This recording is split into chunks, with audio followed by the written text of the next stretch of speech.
What's going on, everybody? Mortem here, this time bringing you a look at Metaphor, ReFantazio, which I may or may not be mispronouncing, but I am able to bring you this particular video because just a day or two ago they released a public demo over on Steam, which is where I am getting all this footage from, so if you theoretically want to play any of this, you absolutely can, though a slight word of warning, that demo is particularly long. It's a sizable chunk of the game because the prologue itself is quite long. Although luckily all your progress there will transfer over to the full game, which releases in late October, I believe, which is something I always enjoy. Now, as many people are probably aware, Metaphor is from the same developer as the Persona series.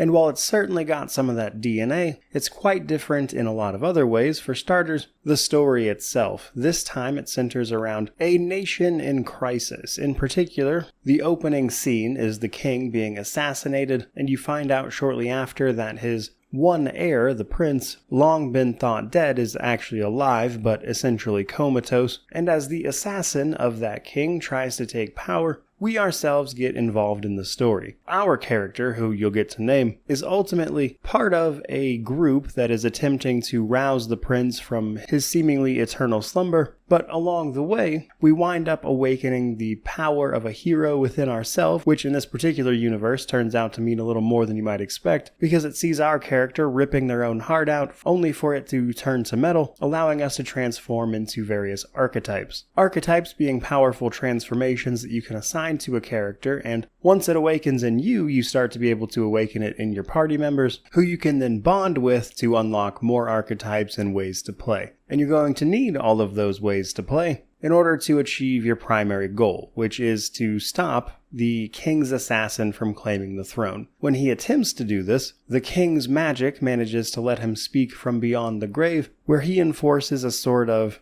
election of the next king, which will be judged on a certain date by who has won over the hearts and minds of the people, which is effectively the basic plot setup for the title. Now, what's interesting to me is some of the progression systems involved in that. Now, it's got your standard stuff like leveling up as you complete battles, gaining experience. Your party members will seemingly just increase stats normally, whereas your character, you'll get one basic attribute increase and then another one that you get to pick personally. And then there's gear and whatnot that you can use to customize what your character is wearing and the stat bonuses that are affected by that. Much more interesting though is that archetype progression, because this is also bound to your relationship with other characters. You first have to forge a bond with someone in order to unlock that initial archetype, and then increasing that relationship gives you a whole bunch of bonuses to it as well, but as you complete battles, you'll gain a resource called Mag that allows you to unlock further research into those archetypes and improve them. And then the archetypes themselves also have a level associated with them that you'll need to raise simply by having them attached to your character. So you'll be able to swap these out in between all of your party members, which gets even more interesting because these archetypes also have synergies that you can pull off in combat. Though I would say combat is probably the most interesting part of this game to me because it's a sort of mix of action and standard JRPG turn-based stuff. So the action part of it is before you actually enter the normal turn-based part, you can attack enemies in a more action-oriented style, just running up to them and smacking them with weapons. Now, based on your level in comparison to the enemies is where things will change here. If the enemy is drastically lower level than you, or simply easy to kill, you'll be able to kill them purely in this action format. Whereas if an enemy is on par with you or stronger than you, when you attack them, there's a chance you'll be pulled into turn-based combat in one of two different ways. Either you'll hit them until their stun bar breaks, stunning them, allowing you to enter combat at a huge advantage, or that enemy will hit you, dragging you into turn-based at a disadvantage, that is to say that the enemy goes first. And I thought that was a really interesting spin on things, as there is a certain amount of skill in getting the best start to a fight possible outside of like a scripted boss battle. Now, gameplay and exploration-wise, as you might imagine, the demo is mostly pretty linear. It opens up a little bit at the end, and you can kind of get the gist of how the rest of the game is going to play, which is somewhat similar to the way Persona handles things, where there is a